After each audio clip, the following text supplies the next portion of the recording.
The phone rang 3 times before Steph Curry answered. It was 11:47 p.m. on a cold Tuesday night in November, and he had just arrived home after a spectacular Golden State Warriors victory against the Lakers. The final score had been 127 to 116, with Steph scoring 42 points in a performance that commentators were already calling pure magic. The smell of coffee still lingered in the kitchen, where his wife Isha was preparing a late-night snack, those turkey and cheese sandwiches that had become tradition after important games. The soft sound of the TV in the living room created that perfect home atmosphere, with the children already sleeping upstairs and the comforting feeling of another victory achieved. Steph was relaxed, still feeling the adrenaline from the game coursing through his veins, when the phone vibrated on the kitchen counter. The name Seth was flashing on the screen, and for a moment, Steph smiled. His younger brother was probably calling to congratulate him on the game, as he always did after great performances. But from the other side of the line, a broken voice destroyed all that tranquility in seconds. Steph, I need your help." It was Seth. But Steph had never heard that tone in his brother's voice. It wasn't just sadness. It was pure desperation, the kind of sound someone makes when the world collapses around them and there's nothing left to hold on to. Steph immediately straightened, his body, all the euphoria from the game evaporating instantly. "Seth? What happened, man? Are you crying?" The silence that followed weighed like molten lead. Steph could hear his brother's labored breathing, as if he were struggling to form words, as if each syllable cost a piece of his soul. The tension was so thick it seemed possible to touch it, to cut it with a knife. I don't know how to tell you this," Seth finally managed to whisper, his voice trembling like leaves in the wind. "I was hoping it was just a nightmare, that I would wake up and discover that none of this is real." "Seth, you're scaring me. What's happening? Where are you?" "I'm at the hospital, Steph. It's about Riley." Riley, Seth's 8-year-old daughter, the little girl with eyes bright as stars, who always ran to hug Uncle Steph at family gatherings. The girl who knew all her uncle's statistics by heart, who imitated his moves in the backyard, who dreamed of playing in the WNBA when she grew up. Steph's heart began to race as if he were running a marathon. "Riley? What about Riley? Did she get hurt? Was it an accident?" "No, Steph, it wasn't an accident. It's much worse than that." To understand the weight of those tears and the request that would come next, a request that would shock not only Steph but the entire Curry family, we need to go back a few hours, to the moment when an apparently normal morning transformed into the worst day of Seth's life. On that same day, Seth was living a completely routine morning, one of those we never imagine could be the last normal morning of our lives. The sweet aroma of pancakes with maple syrup filled the house, while Riley finished breakfast before school, swinging her feet under the table the way 8-year-old children do when they're happy.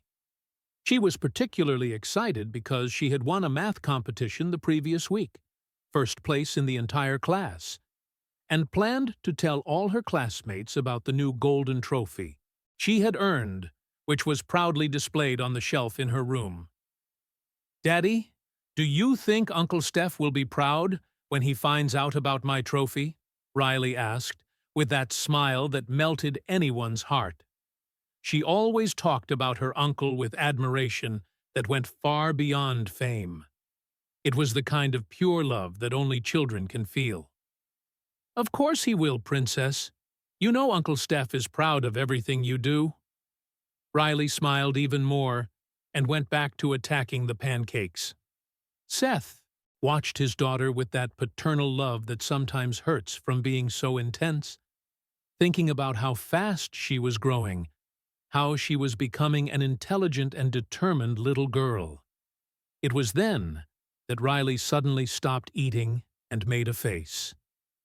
"Daddy, my tummy hurts," she said, touching her abdomen with her small hand.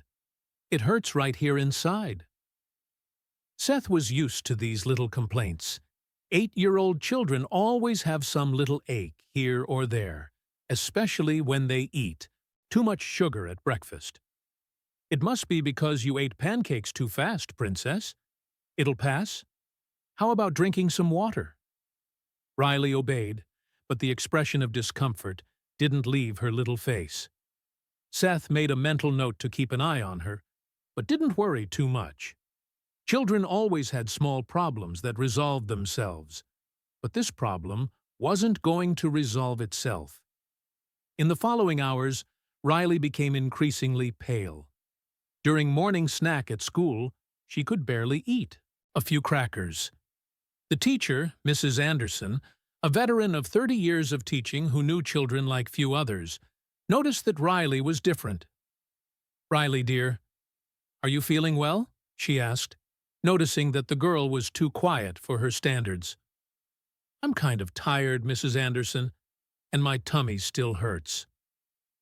During lunch, Riley simply pushed the food around on her plate. She couldn't even eat the chocolate pudding. And anyone who knew Riley knew she would never refuse chocolate pudding, unless something was very wrong. When Seth went to pick her up from school at 3:30 p.m., Mrs. Anderson called him aside in the hallway. "Mr. Curry, Riley spent the entire day listless, very different from the energetic child we know. She complained about stomach pain several times and slept during physical education class. Maybe it would be good to take her to the doctor." Seth felt a first shiver of worry creeping up his spine. "Thank you for letting me know, Mrs. Anderson. I'll keep an eye on her." On the way home, Riley was quiet in the back seat, something that never happened. Normally, she would chatter non-stop about her day at school, tell about friends, about classes, about 1,000 things that went through her little head. But that day, she just looked out the window with a tired expression. "Princess, how was your day at school?"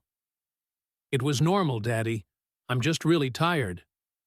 "Maybe it's just the flu," Seth thought, trying to calm the anxiety that was beginning to grow in his chest like a poisonous plant.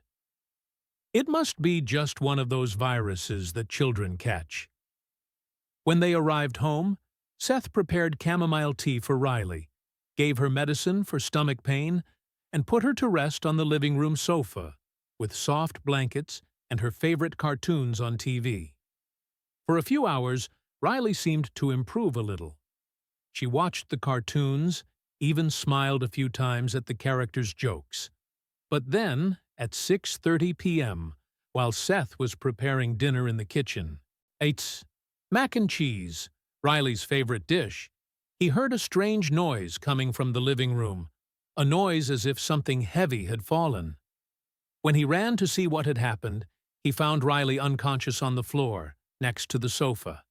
She was pale as paper, her lips slightly bluish, and didn't respond when he called her. "Riley! Riley, wake up!" Seth screamed, picking up his daughter in his arms, feeling how she seemed lighter, more fragile than ever. "Talk to me, Princess." But Riley didn't. "Wake up." The rush to the hospital was a blur of sirens, red and blue lights, and desperate prayers. Seth drove his SUV as if he were fleeing from the devil himself, Riley unconscious in the back seat, while he talked to God like he had never talked before. "Please, please, don't let anything happen to her. She's just a child. Take anything of mine, but don't let anything happen to my little girl." Have you ever felt that moment when you realize your life is about to change forever? And there's absolutely nothing you can do to stop it? In the emergency room at Children's Hospital, things happened very quickly. Nurses running with equipment, Doctors whispering among themselves in terms that Seth didn't understand, machines making electronic sounds that cut through the air like alarm sirens. Riley was taken to an emergency room, and Seth found himself outside, looking through a glass window, feeling completely useless. A young nurse, with blonde hair tied in a ponytail, came to talk to him. "Mr. Curry, I'm Sarah Mitchell, pediatric nurse. The doctors are examining Riley now. She's stable, but we'll need to do some tests to understand what caused the fainting." "What kind of tests?"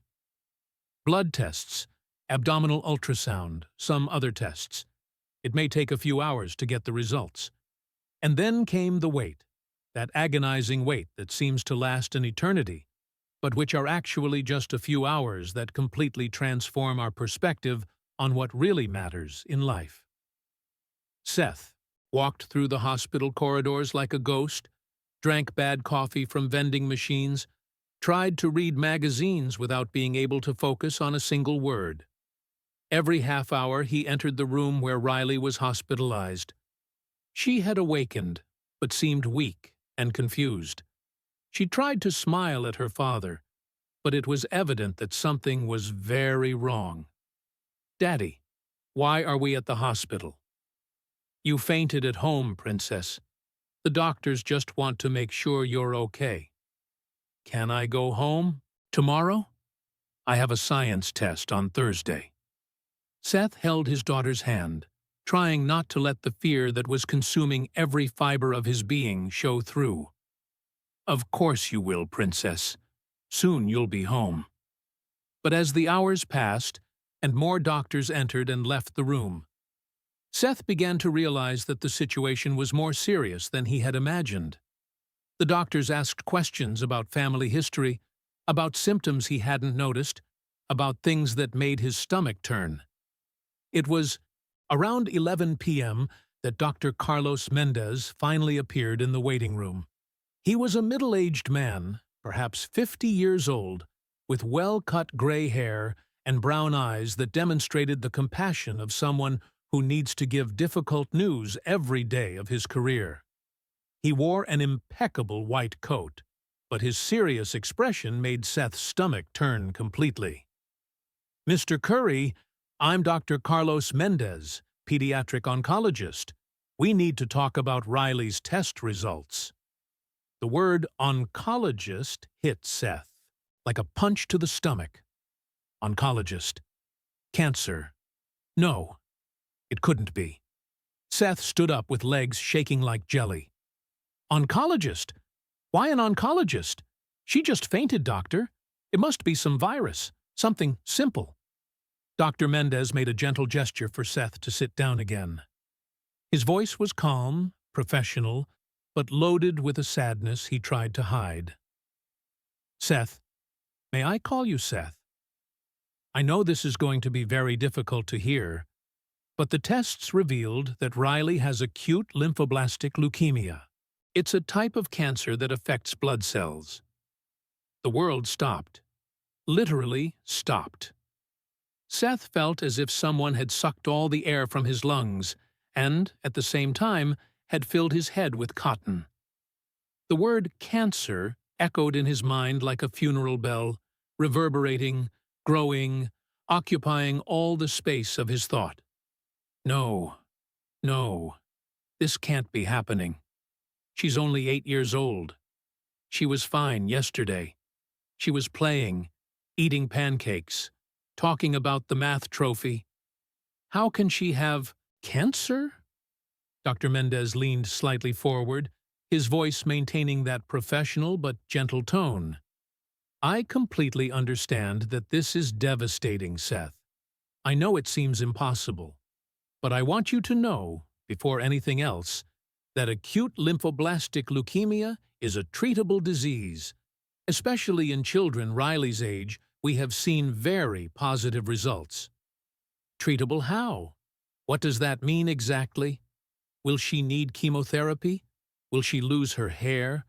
Will she survive?" "We'll start with chemotherapy immediately. It's an intensive protocol, but very effective in most cases. Yes, she'll probably lose her hair temporarily. She'll feel tired, nauseous at times. But Riley is young and strong, and that counts a lot in our favor.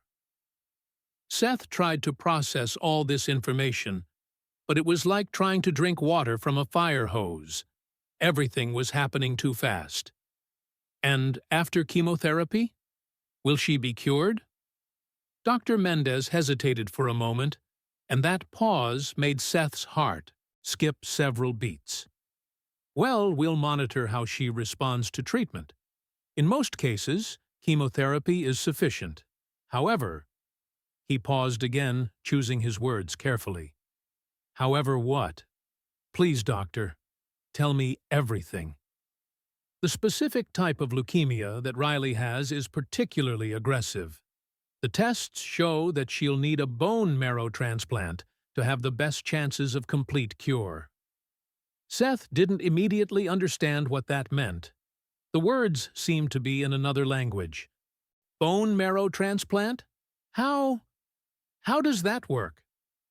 Basically, we'll need to find a compatible donor. Someone who has a type of bone marrow that's compatible with Riley's. Ideally, a family member has more chances of being compatible. We'll need to test you, your wife, and other close family members. It was at that moment, in that cold hospital room smelling of disinfectant, that Seth thought of Steph for the first time since the nightmare had begun. Steph, his older brother, his childhood hero, the man who had always been there when he needed him. If anyone could help Riley, it would be Steph. In the hours that followed, Seth found himself navigating a completely new and terrifying world. A world of complicated medical terms that sounded like curse words, treatment protocols that seemed more like torture than cure, statistics that sometimes gave a spark of hope, sometimes threw him into abysses of despair. Sarah Mitchell, the pediatric oncology specialist nurse, became a constant and comforting presence in the Curry family's life during those crucial first 48 hours. She explained each step of the process with infinite patience, translated medical speak into human language, and most importantly, offered hope when everything seemed lost. Compatibility for bone marrow transplant is very specific, Sarah explained while collecting blood from Seth for the first tests the morning after the diagnosis. Siblings have approximately a 25% chance of being compatible with each other, but sometimes other relatives, cousins, uncles, can be compatible too. And if no one in the family is compatible?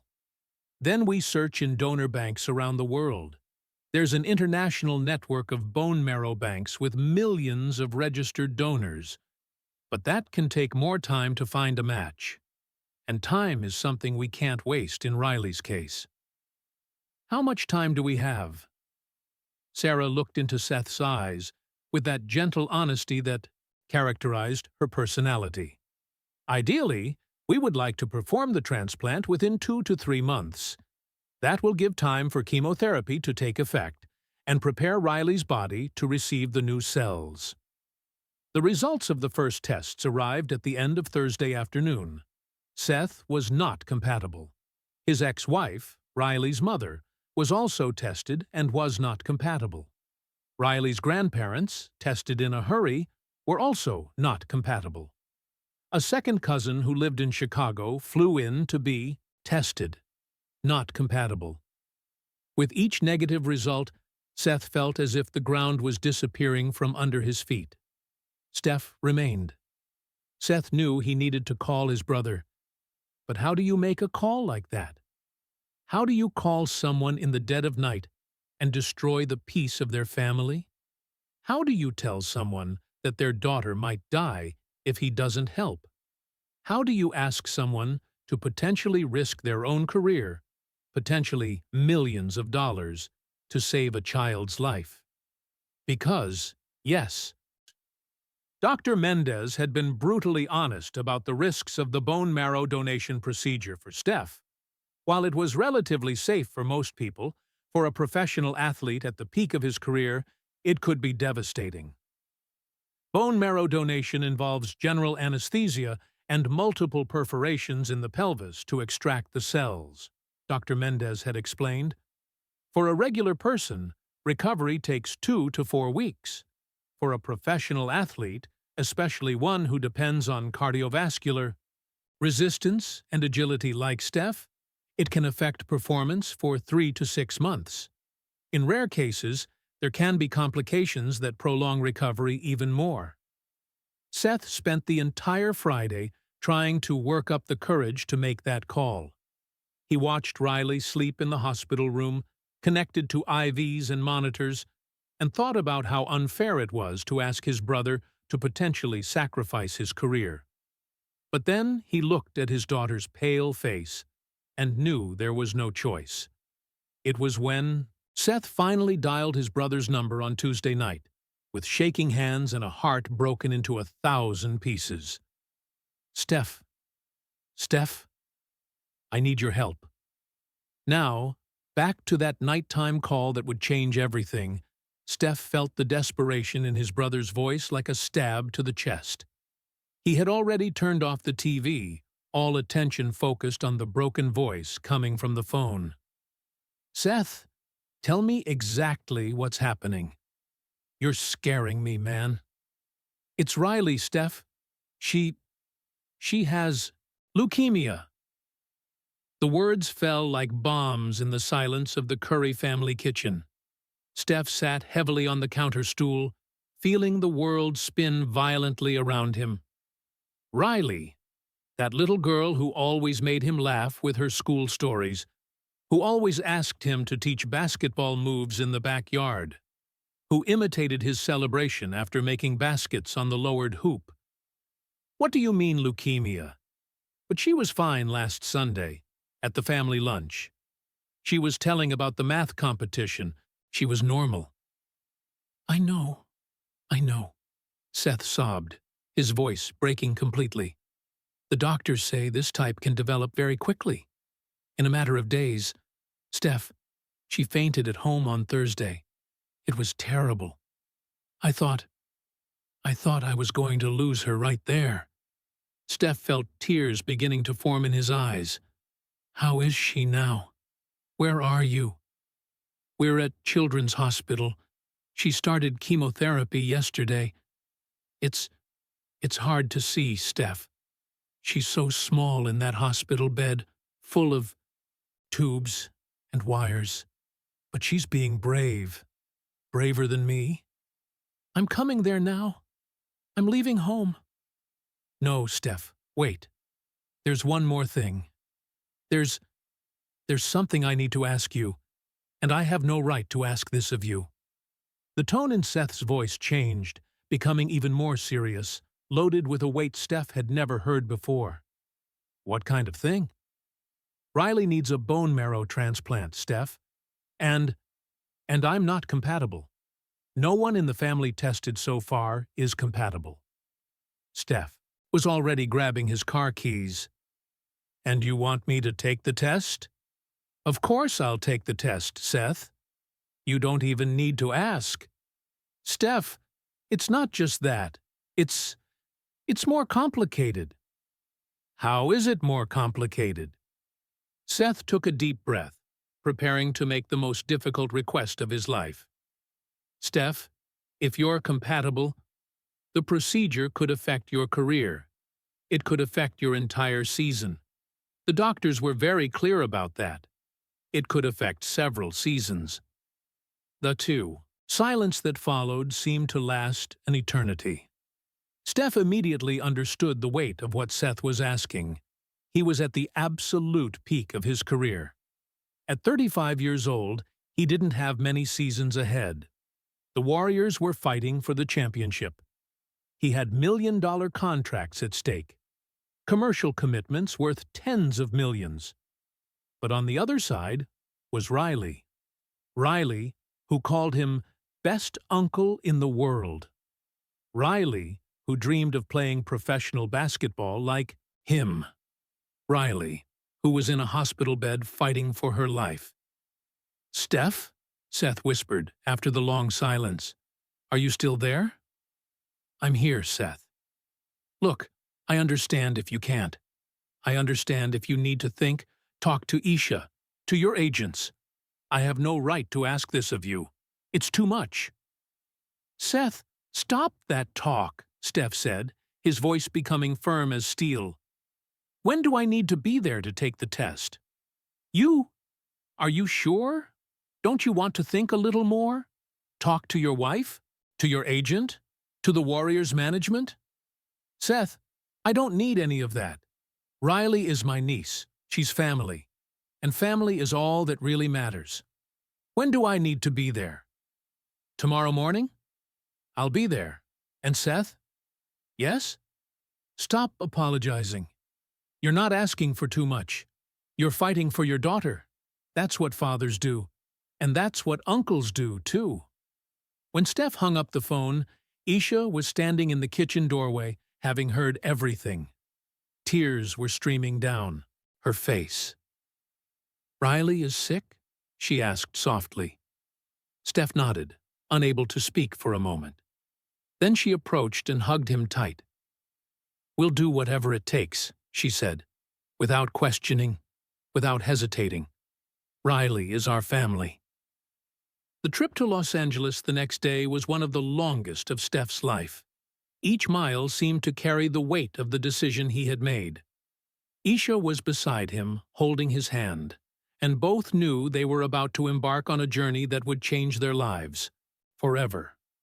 How interesting how the most important moments of our lives often begin in the most common places, like hospital corridors, waiting rooms, difficult conversations we'd rather not have.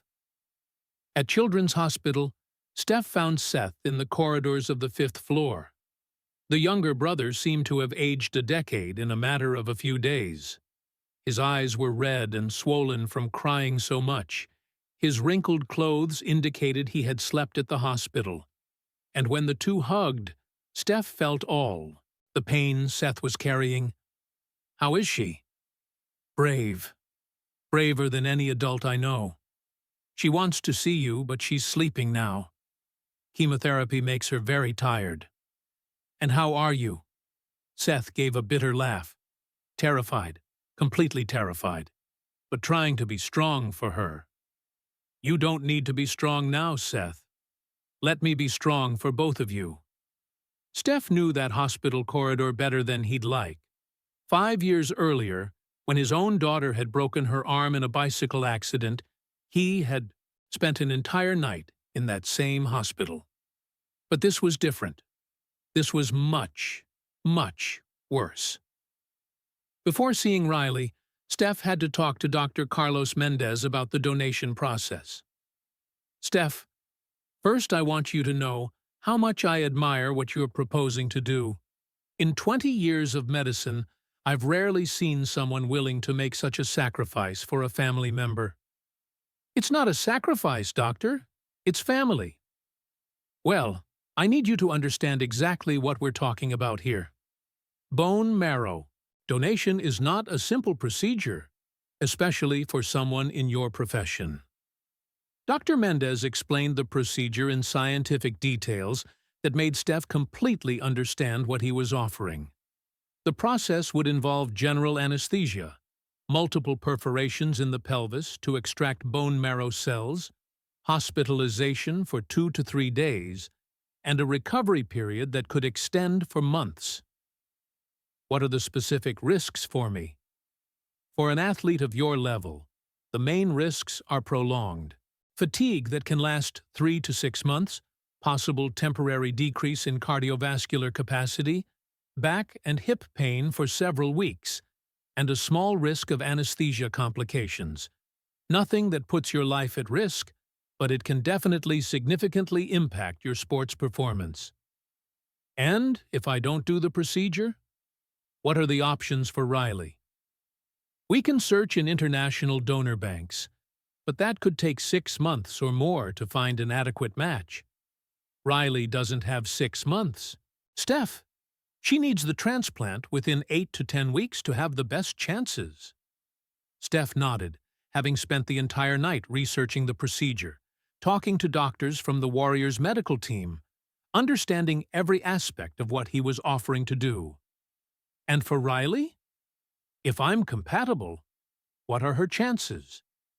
If you're compatible and the transplant is successful, Riley's chances of complete cure are approximately 90 to 95%. Those are excellent statistics, Steph. Some of the best we have in medicine. Then there's nothing to think about. Have you ever stopped to reflect on those moments in life when one decision defines not only who we really are, but who we want to be forever? The compatibility tests were done that same morning. It was a relatively simple process, several blood samples, some extensive medical forms to fill out, and then waiting for results that would determine Riley's fate. While they waited, Steph could finally see his niece. Riley was awake when he entered the room, and even pale and with tubes connected to her little arms, she smiled as if he were a superhero who had descended from heaven. "Uncle Steph," she said with a voice weaker than normal, but still loaded with that characteristic joy. "Daddy said you came to help me." Steph sat carefully on the edge of her bed and held her small hand. "That's right, Princess. I came to do some tests to see if I can help you get strong again. The doctors said I'm sick." "Is it true?" Steph looked at Seth, who nodded slightly. They had decided to be honest with Riley, but in a way an 8-year-old child could understand. "It's true, Riley. You're sick. But you know what? The doctors here are super smart, and they know exactly how to cure you." "Will it hurt?" Steph held her hand a little tighter. "Maybe a little bit, for both of us. But you know what's stronger than any pain?" "What?" "Family love. And our family has a lot of love, Riley. More love than any pain we might feel." Riley nodded with the seriousness of a child who is learning life lessons earlier than she should. "Uncle Steph, after I get better, will you teach me that move you made in the last game? The one that went under your legs? I'll teach you all the moves you want, Princess. And I'll teach you some secret moves that only we two will know." Riley smiled, the first genuine smile Seth had seen in the last few days. The test results arrived at the end of Friday afternoon. Dr. Mendez entered the room where Steph, Seth, and Isha were waiting with an expression they couldn't initially decipher. "Well," he said, stopping in front of them and taking a deep breath. "Steph, you're compatible with Riley. It's an almost perfect compatibility, actually. In medical terms, you're practically an ideal match." Seth collapsed in tears. They weren't tears of sadness, but of relief so deep that his body couldn't process it any other way. It was as if he had held his breath for an entire week and could finally breathe again. Steph hugged him, and both stood there, two grown brothers crying in a hospital because, finally, there was light at the end of the tunnel. "When can we do the procedure?" "We can schedule for next Thursday. That will give time to prepare both Riley and you for the surgeries." "Surgeries in plural?" "Yes. Riley will go through a preparation process that includes more intensive chemotherapy to completely eliminate the diseased cells, preparing her body to receive your healthy cells. Simultaneously, we'll extract the cells from your bone marrow." "And what do I need to do until then?" "Mainly, take care of your health, as if you were going to compete in the Olympics. Sleep at least 8 hours per night. Eat extremely healthily. Avoid anything that could compromise your immune system. No alcohol, light exercise only. And mentally, prepare yourself for an intense process." The week that followed was an emotional whirlwind like Steph had never experienced. He had to talk to the Warriors' management, explain the situation to the entire coaching staff, deal with the media that inevitably discovered what was happening, and manage contracts and commercial commitments. But most important were the daily conversations with Riley. The 8-year-old girl was visibly weaker due to intensive chemotherapy, but her eyes still shone with that special light that had always characterized her. Steph spent every afternoon of that week at the hospital, talking to her, playing board games, watching her favorite cartoons. "Uncle Steph, are you scared?" The question came during a Wednesday afternoon while they watched Moana for the 5th time. Steph thought carefully before answering. "You know, Riley, I am a little scared, yes. But you know what I'm more scared of." "What?" "Of not doing everything I can to help you. That fear is much bigger than any other fear I might have." Riley reflected on this for a moment. "I'm scared too. But when you're here, I'm less scared. And do you know why?" "Why?" "Because we're a family, and families take care of each other. Always." On the eve of surgery, Steph spent the night at the hospital. Riley had asked him to stay, and there was no power in the world that would make him say no. They talked until late about everything and nothing. About basketball, about school, about the dreams Riley had for when she got better again. She wanted to go back to playing soccer, wanted to participate in the science fair, wanted to teach basketball tricks to her friends. "Uncle Steph?" "Yes, Princess?" "Thank you for saving me." Steph felt his heart break and mend at the same time. "Riley, you don't need to thank me. That's what uncles do. That's what family does." The day of surgery arrived on a clear, cold Thursday morning in December. Steph woke up before the alarm at 5:30 a.m., feeling a mixture of nervousness and determination he had never experienced before. It was different from the nervousness before a Game 7 of the NBA Finals. It was deeper, purer, more meaningful. The procedure for Steph was scheduled to start at 8 a.m. and would last about 3 hours. The doctors would extract bone marrow cells from his pelvis through multiple perforations, a process that, while safe, would be intense and painful.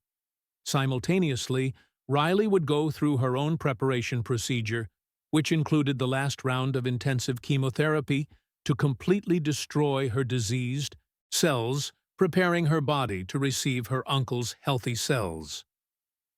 "Are you ready for this?" Dr. Mendez asked Steph in the preparation room. "I've never been more ready for anything in my entire life."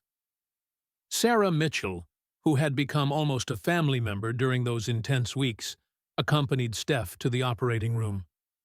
"Steph, I just want you to know that in my entire career, I've never seen anything as beautiful as what you're doing today." "Sarah, I just hope it works." "It will work. I'm sure of it." What Steph didn't expect was how much that moment would change his perspective on absolutely everything in life. During surgery, while under general anesthesia, Steph had the most vivid and meaningful dream of his life. He dreamed he was playing basketball, but not on an NBA court. He was playing in his childhood home's backyard, when he was a child, with Seth and an adult, and completely healthy Riley. In the dream, Riley had become an incredible professional player, even better than him. She made moves that defied gravity, shot from impossible distances, and each basket she made echoed like music through the heavens. "How did you get so good?" Steph asked in the dream. "You taught me that family is all that really matters," Riley replied, smiling. "And when you know that, you can do anything." When Steph woke up in the recovery room, the first thing he saw was Seth's face, who was beside the bed with tears in his eyes. But this time they were tears of pure joy. "How did it go?" "Perfect," Seth said, his voice choked with emotion. Dr. Mendez said they managed to extract enough cells for 3 transplants. And Riley? Steph, Riley received your cells an hour ago. Her body is already starting to accept them. How is she? Tired, but well. Very well. She asked to see you as soon as you woke up. Steph's recovery was exactly as Dr. Mendez had predicted. Slow and sometimes painful. In the first days after surgery, he felt like he had been run over by a truck. His resistance was completely shaken, and even walking through the hospital corridors was a monumental challenge. But whenever pain or fatigue tried to discourage him, he thought of Riley in the room next door, fighting a much more difficult battle with the courage of a warrior. Sarah Mitchell continued to be a constant and comforting presence during those critical weeks of recovery. She explained each phase of the process, each sign of improvement, each small victory that indicated the transplant was working. Riley's body is accepting Steph's cells in an extraordinary way, she said a week after the transplant, while checking the monitors. The indicators are all not only positive, but exceptional. Does this mean it's going to work? Steph, in all my years of nursing, I've rarely seen such perfect compatibility and such rapid acceptance. All signs point to a complete and permanent recovery. 2 weeks after the transplant, Steph finally felt strong enough to spend the entire day with Riley. What he discovered was a transformed girl, not only physically, but emotionally. Riley was more mature, more reflective, but still maintained that contagious joy that had always characterized her. They spent hours playing board games, watching movies, and Riley even tried to teach some secret moves of basketball to her uncle using a small ball and a toy hoop in the room. Uncle Steph, do you think I'll be able to play real basketball when I leave the hospital? Riley, you'll be able to do anything you want. Basketball, soccer, swimming, dancing, anything your heart desires. What if I'm better than you someday? Steph laughed, the first genuine and free laugh he had given in months. Princess, if you're better than me, I'll be the proudest uncle that ever existed on this planet. Riley smiled and approached to whisper in his ear, I'm going to be better than you, but I'll always remember that you saved me. 1 month after the transplant, the test results brought the news that the entire Curry family was praying to hear. Dr. Mendez entered Riley's room with the biggest smile any of them had ever seen. Riley, your blood cells are completely normal and healthy. The transplant was a total and complete success. You are officially cured. What followed was an explosion of joy that echoed through the hospital corridors. Riley jumped out of bed and ran to hug Steph, who lifted her in the air and spun with her, both laughing and crying at the same time, with pure happiness. Seth couldn't stop crying. Tears of relief, of gratitude, of unconditional love for his brother who had literally saved his daughter's life. When can I go home? Riley asked, practically bouncing with anxiety. Next week, Dr. Mendez said. We just want to monitor you for a few more days, but you're free to return to your normal life. Normal life, Riley repeated, savoring the words. I can barely remember what normal life is like. The story of the transplant spread throughout the sports world and far beyond. Not because of publicity, but because it touched something deeply universal. The power of unconditional love, the strength of family, the courage to make sacrifices for others when it really matters. Steph returned to the courts 4 months later, but he was a completely transformed player. Not because his ability had diminished. In fact, after completely recovering his physical form, he seemed to play with even more determination and focus. He was different, because his perspective had changed irreversibly. "Every game now is a celebration," he said in an emotional interview with ESPN, "because I know there's something much more important than any victory or defeat. There's family. There's the privilege of being able to help those we love when they need it most." Riley recovered completely in all aspects. 6 months after the transplant, she was back at school, running, playing soccer on the school team, being again that energetic and brilliant child she had always been. But now there was something special between her and Steph, a connection that went far beyond the typical uncle and niece relationship. They created a sacred ritual. Every Tuesday night, Steph would stop by Seth's house for dinner, and then he and Riley would play basketball in the backyard. It didn't matter if he was traveling with the team, if he had other important commitments, or if he was tired. Tuesdays were sacred and non-negotiable. "Why Tuesdays, Uncle Steph?" "Because it was on a Tuesday that your father called me asking for help. And I want you to always remember that. No matter what day of the week it is, no matter where I am in the world, I'll always be here when you need me." The Curry family also created the Riley Curry Foundation for Childhood Leukemia Research and Family Support. The organization has already funded more than 50 innovative research projects, built 2 specialized treatment centers, and helped more than 1,000 families facing similar diagnoses navigate the medical system and find hope. "We want no family to go through the despair we went through alone," Seth explained during the foundation's launch event. "And we want every child to have the chance that Riley had." Today, 5 years later, Riley is 13 years old and is not only one of the best basketball players in her category at school, but also one of the brightest students in her class. Steph has kept all the promises he made. He's always there to cheer for her, taught all the secret moves he promised, and lately, she's really getting better than her uncle in several basketball fundamentals. But more important than her sports or academic abilities, Riley has grown up with a deep understanding of the value of family, the importance of being present for those we love, and the transformative power of sacrifice made with love. "Do you regret anything?"